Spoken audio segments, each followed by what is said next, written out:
From the world of politics to the world of business, this is Balance of Power.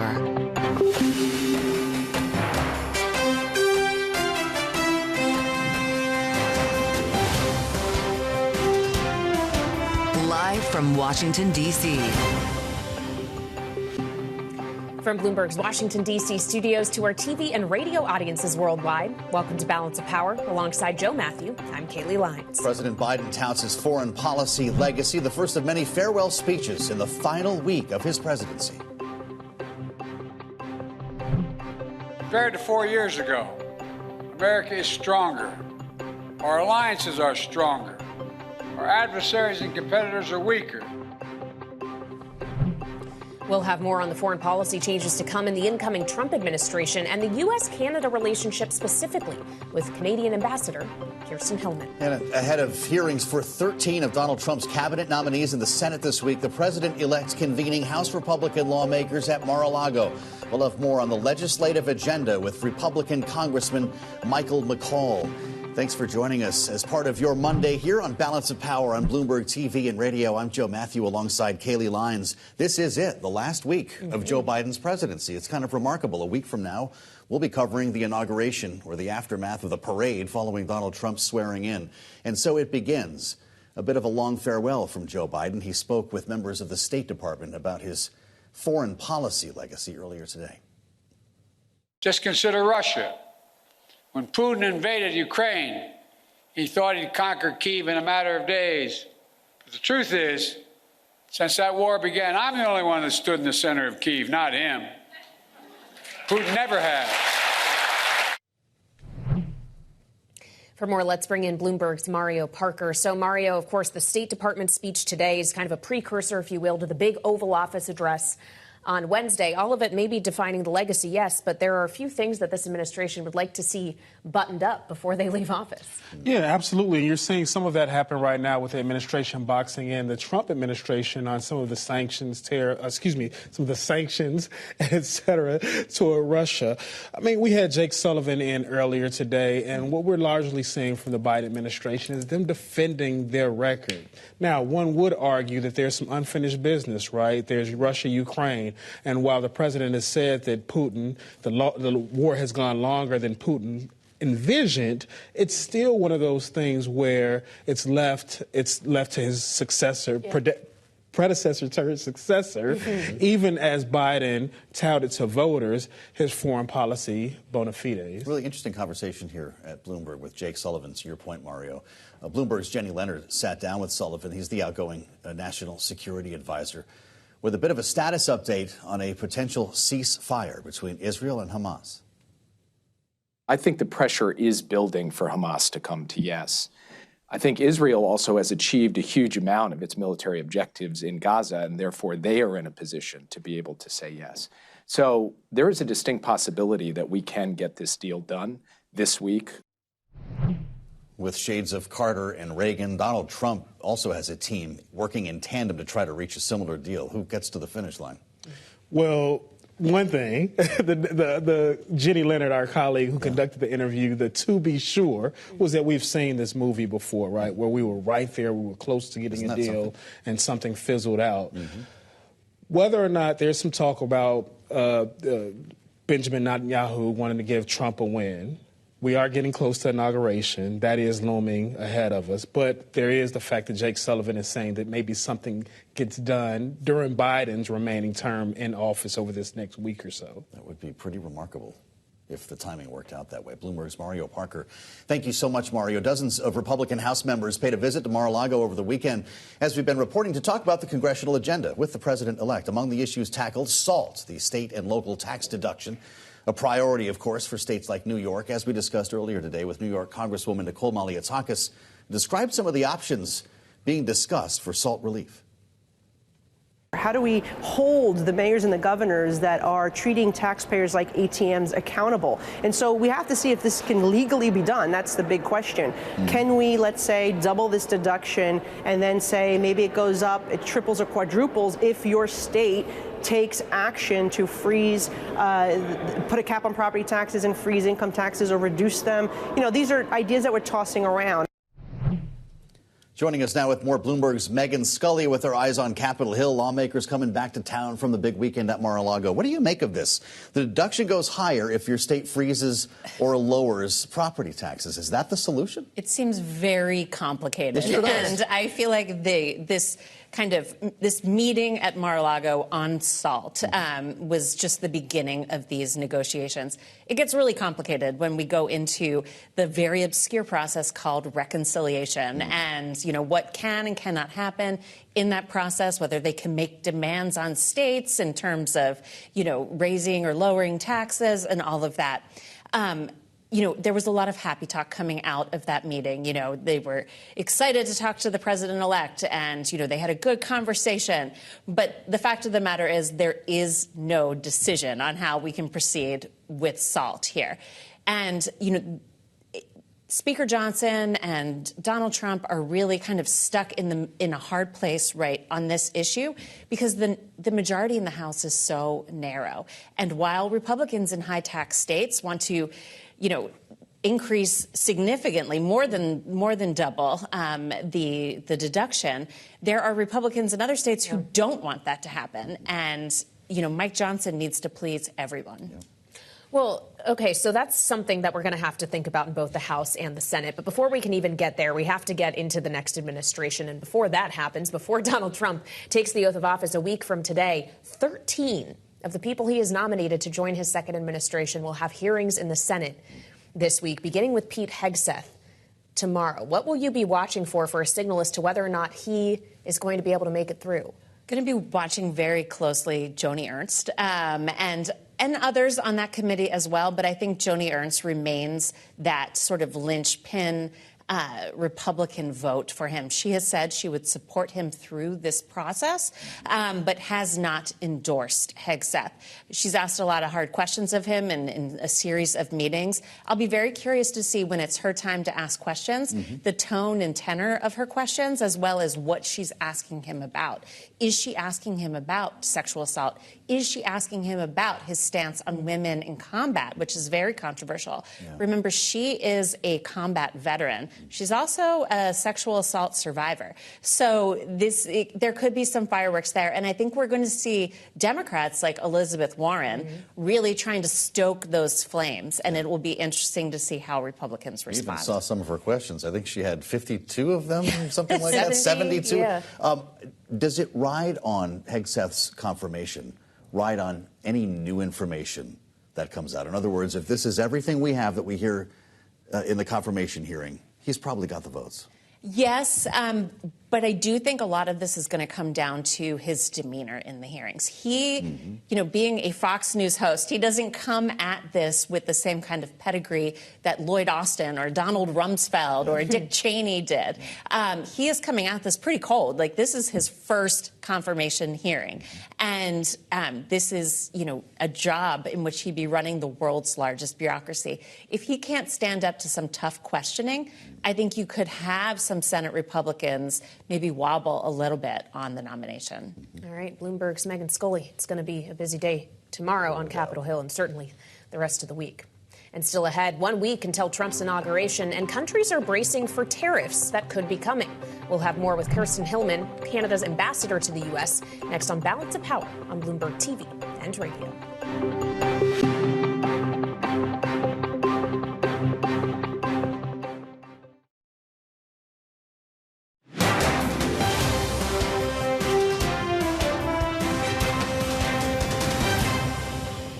As we did last time, we are ready to respond with tariffs as necessary. You may remember when Donald Trump put tariffs on Canadian steel and aluminum. We responded by putting tariffs on things like bourbon, Harley-Davidsons, orange juice playing cards, these sorts of things that Canadians could find replacements for so they wouldn't have to pay more for that money.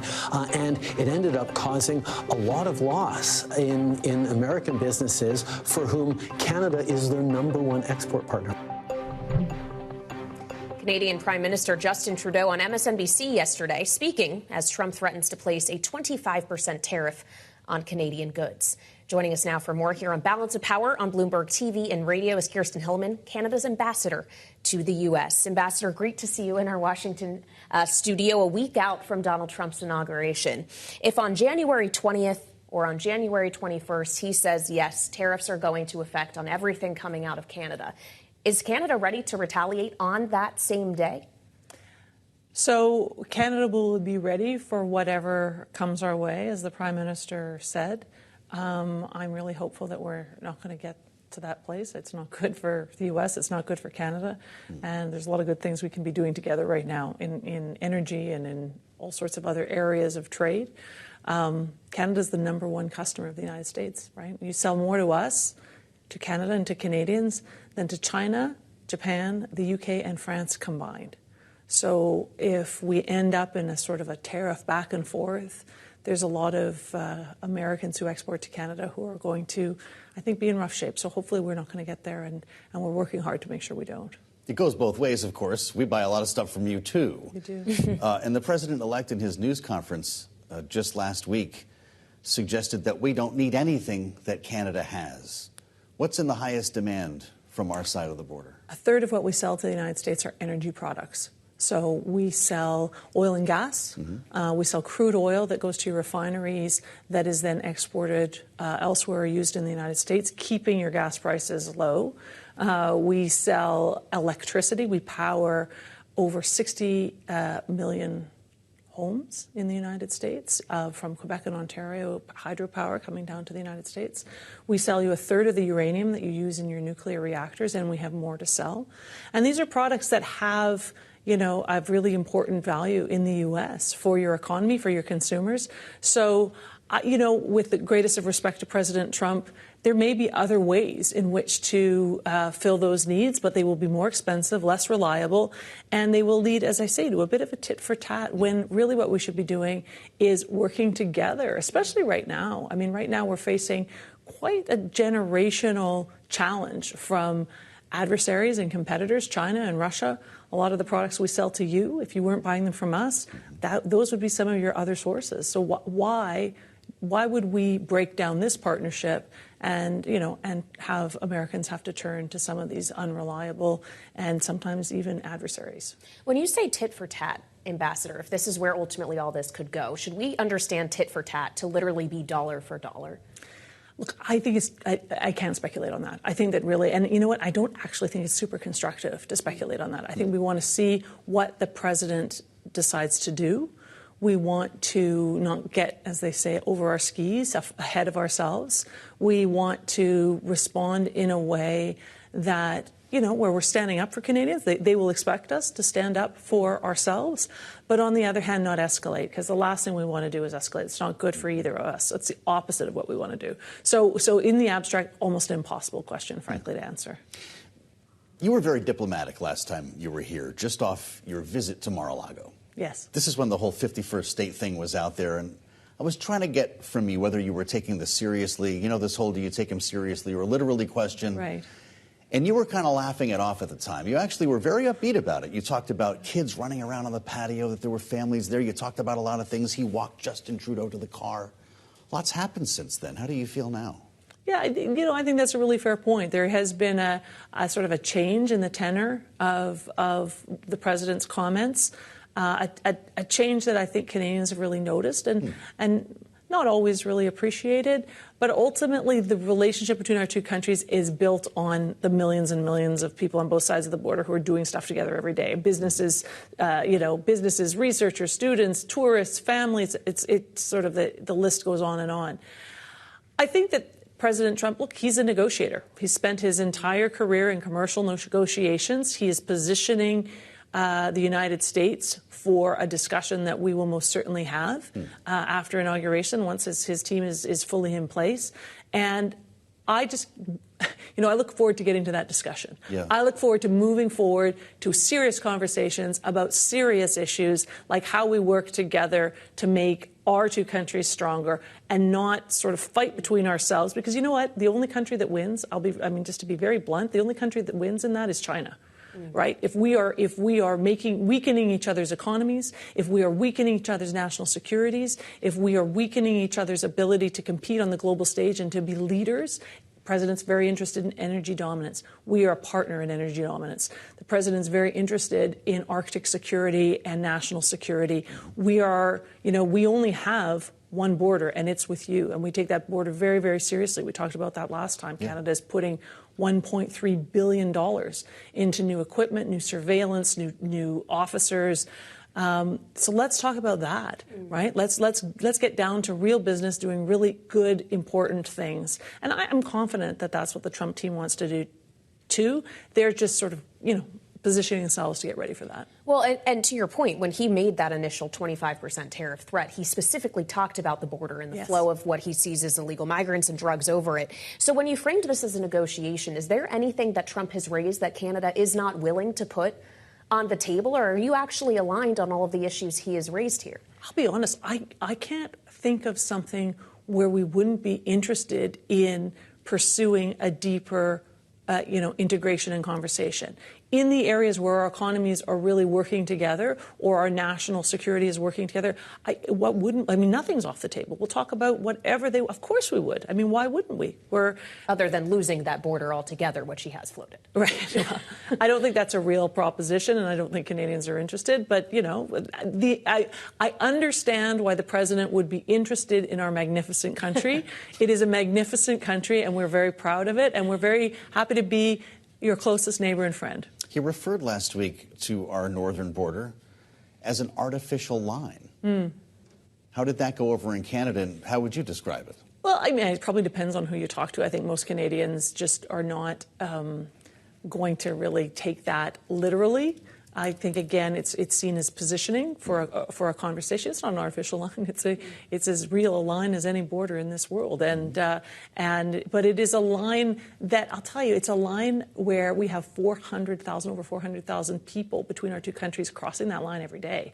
We are so privileged to have a border that is so effective and so much a cornerstone of our economic prosperity. So in that sense, it's absolutely artificial. In fact, it's kind of a feature of this enormous success. Finally, as we consider what's on the mind of Canadians, I'm sure they're paying attention to politics here, but there's also a lot occupying thought of politics at home, I'm sure. Should we expect you to remain in this role here in Washington as this transition to whatever comes after the Trudeau government plays out? That will be a decision for our next leader. I am here as an appointment of our Prime Minister, and Justin Trudeau will not be our next Prime Minister. He has made that clear, so whoever is will make that decision. You'll keep talking to us either way. I will. Ambassador, thank you. You bet. Pleasure. Thank you for having me. Table. Kirsten Hillman, Canada's ambassador to the U.S. Coming up on Balance of Power, we'll have an update on the deadly wildfires in Los Angeles. That's next on Balance of Power on Bloomberg TV and radio.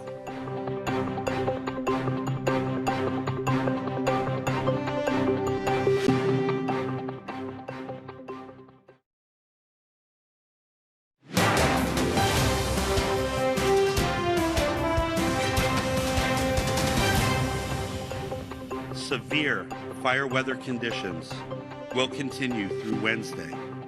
Please be assured that all fire departments and all law enforcement agencies in the area will be prepared. The anticipated winds, combined with low humidities and low fuel moistures, will keep the fire threat in all of Los Angeles County critical. That was Los Angeles County Fire Chief Anthony Marone providing an update today on the deadly fires still ravaging L.A.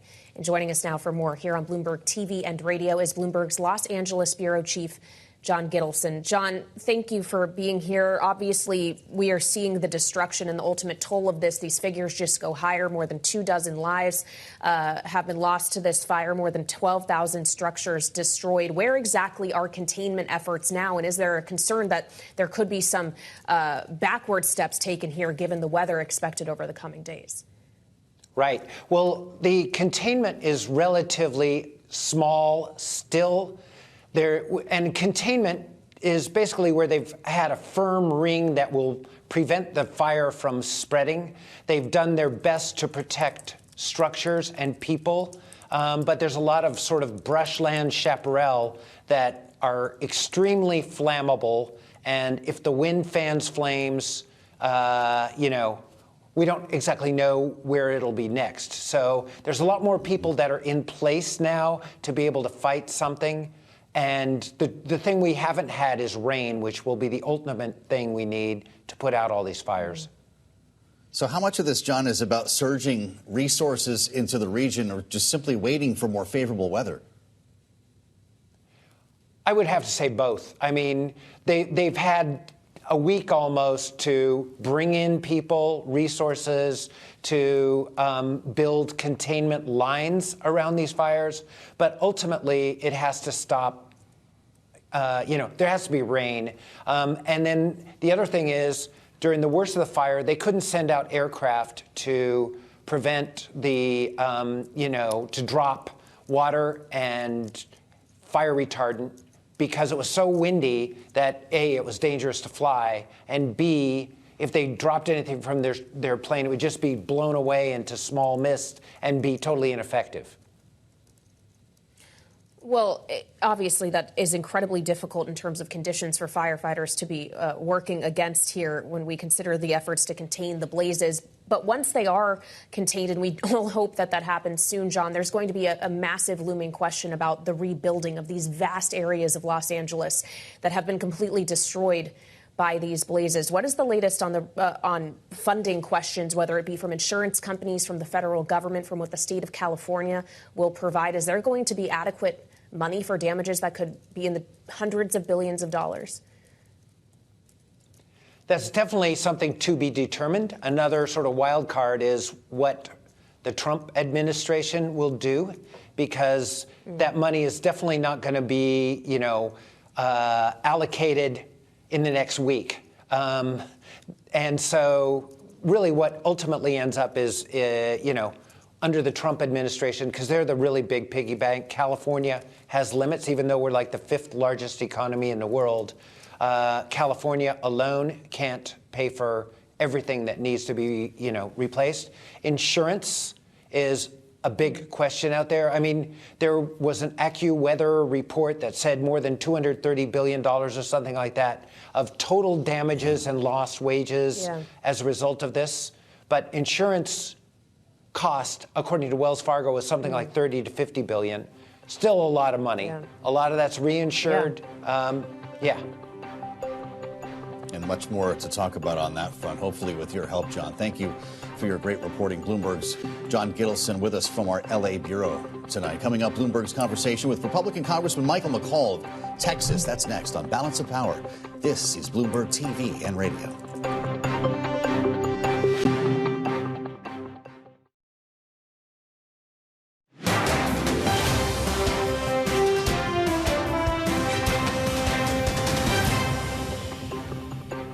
This is Balance of Power on Bloomberg TV and Radio. I'm Joe Matthew alongside Kaylee Lines in Washington.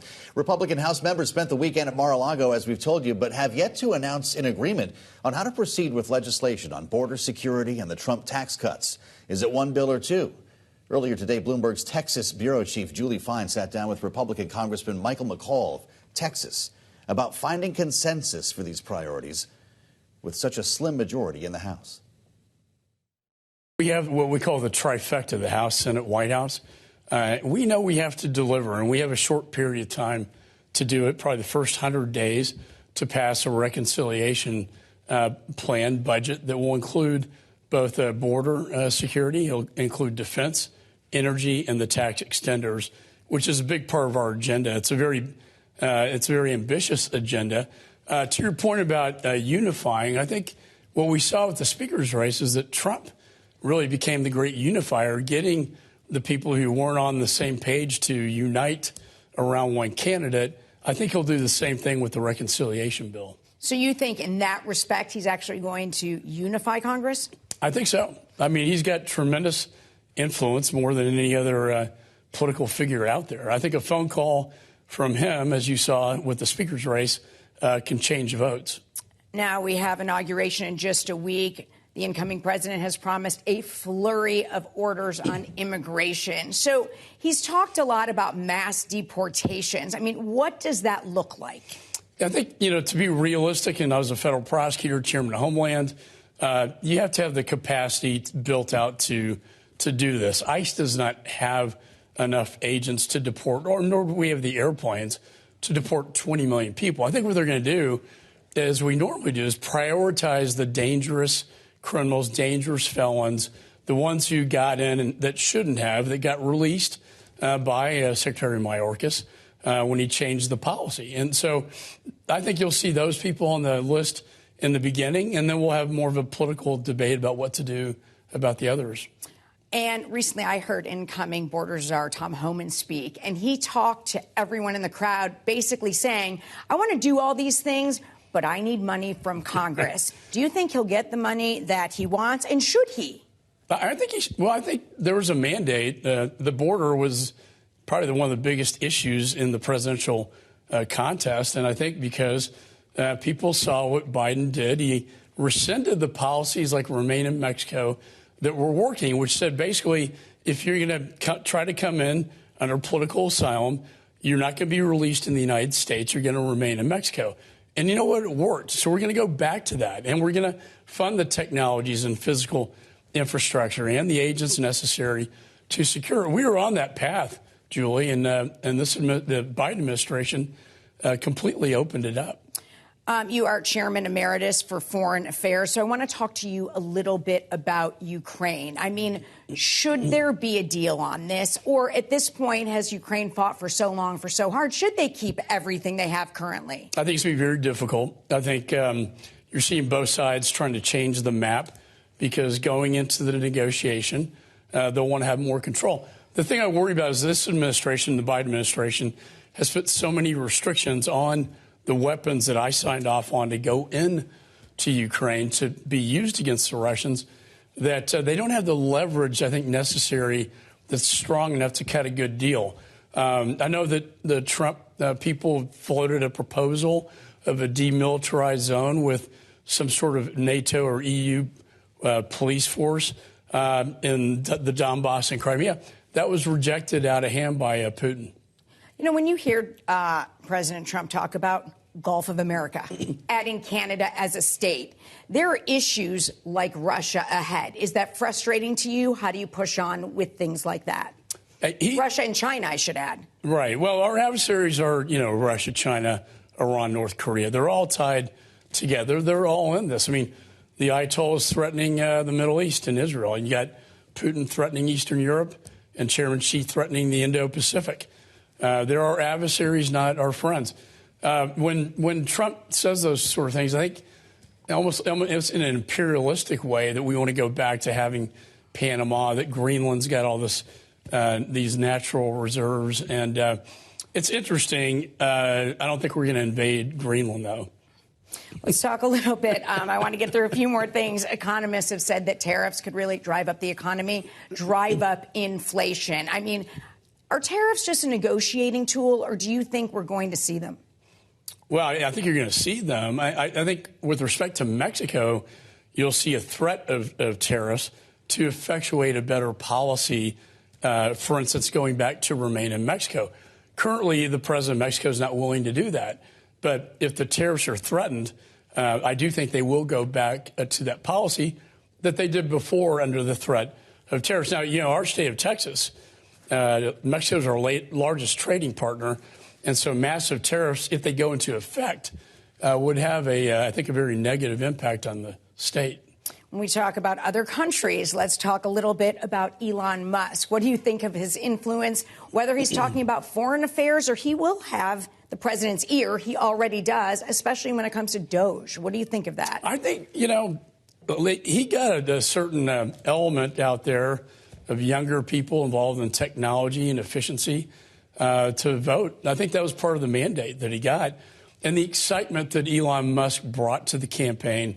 This is a brilliant man, obviously SpaceX, Tesla, all these great innovations in space and technology. And I think he has a good advice on that perspective. I think efficiency in government is the Doge enterprise. It's interesting to see the relationship, though, where he's just hanging out at mar-a-lago. Yeah, I mean, should he have influence on what Congress is doing?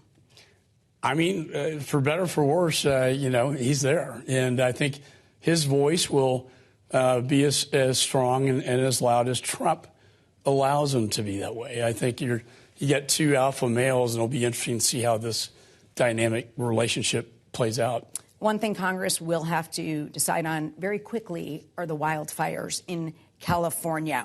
Will Congress be there for the necessary funding? We always are. Hurricanes, and we saw the hurricanes on the East Coast, Florida, to Texas gets impacted, Louisiana. This is a natural disaster that Congress will pay attention to. Now, I do think we can tie funding to changing policies. Apparently, from what I've seen, California had some disastrous policies that led to the mismanagement of this fire, including their water supply. So we're not going to just throw money at them without trying to get something in return so this doesn't happen again. I think the policies need to change and be tied to the funding itself. That was Republican Congressman Michael McCaul of Texas with Bloomberg's Julie Fine. And still ahead here on Balance of Power, President Biden's week-long farewell tour begins with a foreign policy speech today.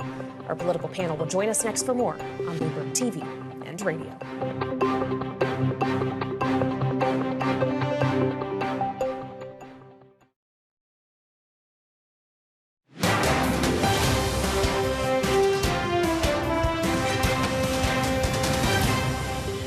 Kamala and I took office, our nation had become stronger at home, are stronger in the world. And now, America is more capable and I would argue better prepared than we've been in a long, long time.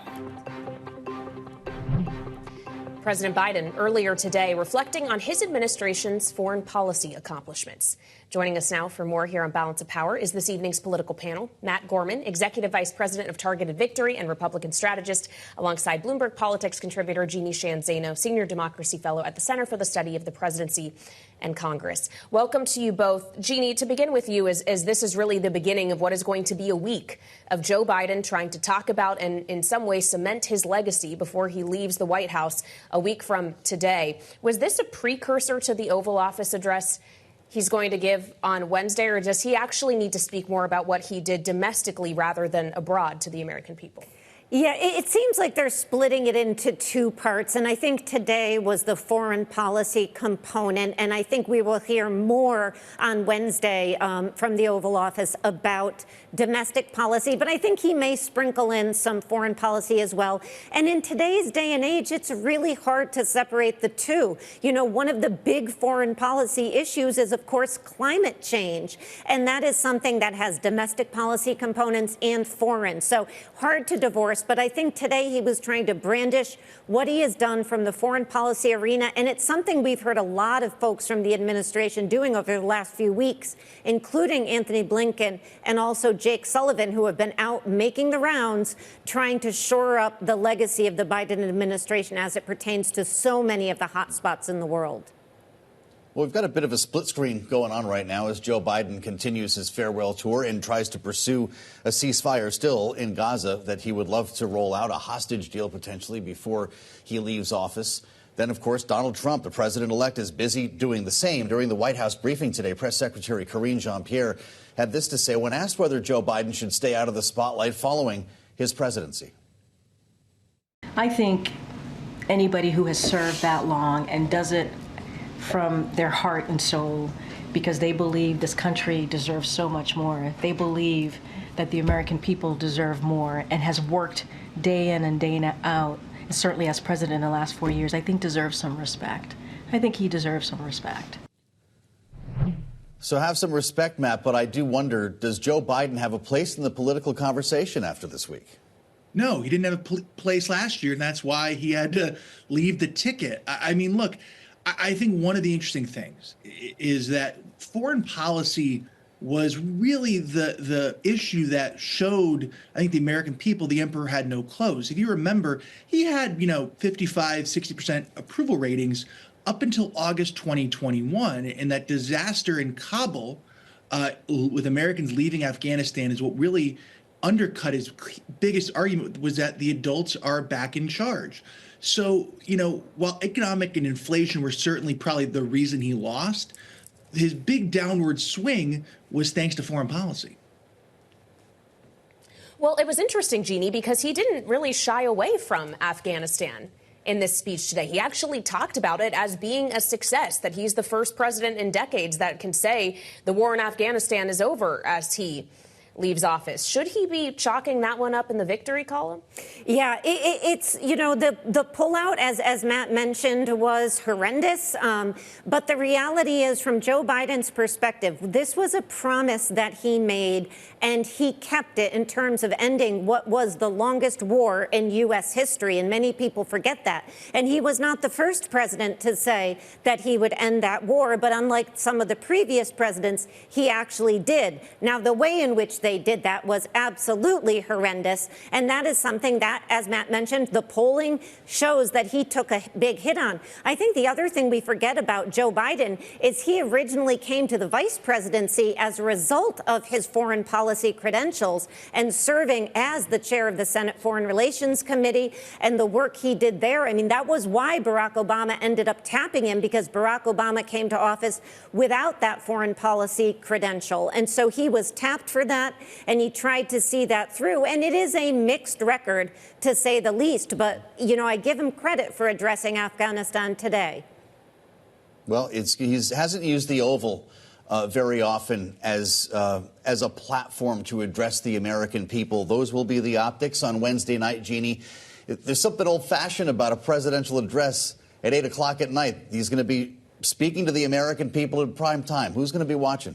Yeah, it's difficult now to get an audience for that time. A lot of that is going to be what people see in those clips. So it is old-fashioned, Joe, to say the least. But and it is a change from what we've seen recently. So I'm curious to see how it goes over. I don't think the audience is going to be quite as big as they want. But, of course, he can get all those social media looks in the aftermath. Well, and finally, Matt, as we consider that he's doing all of this, knowing a week from today, he's going to be sitting up there at the Capitol watching Donald Trump take the oath of office, something that Donald Trump did not afford to Joe Biden when he was assuming the presidency. At the very least, can we say that Joe Biden will have allowed a peaceful transfer of power to happen? And that is something that will maybe mark him differently than his predecessor? I mean, look, God willing, it's a peace. I guess both, predecessor and successor. But God willing, it is a peaceful transition of power, of course. And look, Joe Biden is a creature of institutions. And, that's why I think certainly he will be there at the inauguration. And candidly, that's also why he was able to really be kind of pushed aside by the party, right? The voters voted him in, yet who pushed him aside? It was Nancy Pelosi and a lot of the party elders. He's a creature of institutions. That's not saying that as a critique. That's just an honest observation. And I think that is why he'll be there next week. That's also why he wasn't the Democratic nominee. Matt and Jeannie will stay with us more with our panel ahead.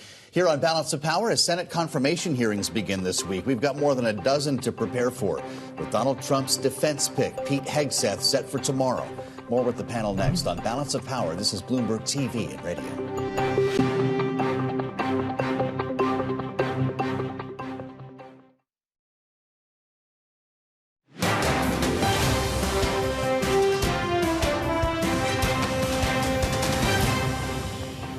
The senators are going to have to decide whether the other elements in his background are disqualifying in some way. But I think on balance, it always goes to the president-elect. He gets his choice.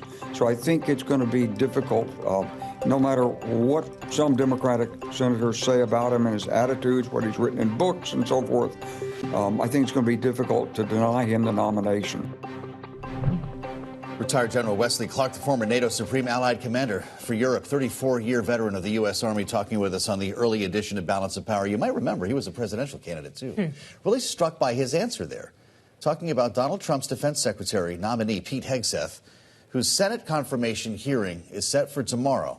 Starts at 9:30 in the morning, and we're all going to be watching because we know there are some very hard questions that he will have to answer. Back with us, our political panel now, Matt Gorman and Jeannie Sheehan Zaino. What do you think about that, Matt? The Democrat there essentially suggesting that this is as good as done. Does Pete Hegseth have the votes?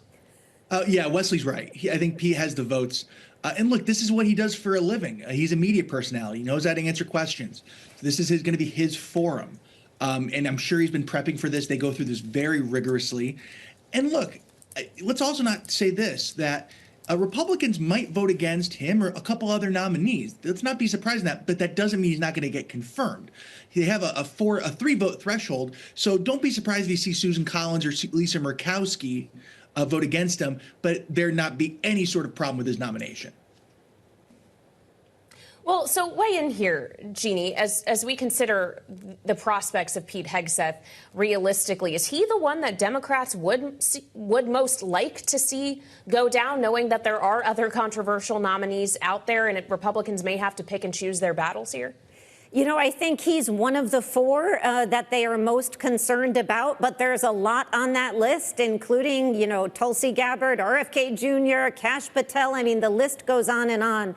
But I do have to say, I think most of the nominees, if not all, that Donald Trump has put forward do get through. That is historically what the numbers look like. But this is going to be must-see TV, I should say, tomorrow. You know, we've got Pete Hegseth. We've also got the 2 Dougs, and then we go right through the week. And, you know, Pete Hegseth looks like he is going to get through, but anything can happen in these hearings. And it is going to be fascinating to see the interactions with people like Joni Ernst, but also on the Democratic side, people like Tammy Duckworth, people like Kirsten Gillibrand, who cares an awful lot about sexual assault in the military, people like Elizabeth Warren. So there's an awful lot to look at, and also to get signs as to both how Democrats confront the Trump administration in the next 4 years, but also how Republicans view the Defense Department going forward under a Pete Hegseth if he gets confirmed. So what's Pete Hegseth's approach tomorrow, Matt? You sit the family down behind you. You make sure the kids are on screen. Maybe you put a couple of supporters right in the hearing room. They'll be there for you. And you obviously rehearse your answers very carefully. What will his answers sound like? Will he have to make a promise, as he's indicated, to stop drinking, for instance, if he gets this job? I wouldn't be surprised if he reiterates that. But in short, it's going to be extremely boring. The ideal scenario is you don't remember any of his answers at the end of the day. That would be a win for Pete Hegseth, right? As Jeannie said, must-see TV. He wants to make it like a canceled TV show, completely unmemorable, not worth watching. People tune out shortly after, right? With all of these things. Certainly, look, Trump understands the performative art of politics. He understands you need to be good on camera. But also, everyone else, and Trump does, understand this is not the time for that. It's like Robert Bork. More fireworks at the hearing are not necessarily a good thing. Well, we consider, Matt, he is experienced on camera, if you will, as a host of Fox News, but he doesn't necessarily have the same experience being grilled the other direction, being the one asked the tough questions. So it's about kind of keeping composure and trying to also say that you have the credentials for this job. Sure. But, you know, that's why sometimes reporters make the best media trainers, because they know from the other side what folks will try and do to elicit certain answers or get you to say something a certain way. And so I would not be surprised. I have no idea on this, but I wouldn't be surprised if he was briefed by people who were used to be in news, right, as a previous profession, and tell him, here's how they would go after you. Here's how the line of questioning they would take you to go from A to B to C. So don't get caught up in this question or this answer. Be very, very careful. And again, more than anything, be boring. Be boring. Of course, Elizabeth Warren will try to keep things not boring. Jeannie, you mentioned a couple of others. We'll be watching Kirsten Gillibrand. We'll be watching Joni Ernst. In the end, though, it does seem that Pete Hegseth has the votes if there are no new revelations in these hearings. How about Tulsi Gabbard? How about Kash Patel? Is everyone going to be confirmed? You know, historically, they all get confirmed, but I think, you know, a lot of this is going to depend, number one, on the background checks. Look for Democrats to complain that the background checks are coming out late and they are not being shared with the rank and file in the case of Pete Hegseth. And I also think it does depend on if anything comes out in these hearings. That's what makes it exciting, Joe and Kaylee. You said it. Well, we'll be in for the excitement tomorrow. Matt Gorman and Jeannie Shanzano, thank you both so much for joining us. And for more, of course, you can always check out the Washington Edition newsletter on the terminal or online. We'll keep you covered on these hearings starting tomorrow, so join us again on the Tuesday edition of Balance of Power right here on Bloomberg TV and Radio.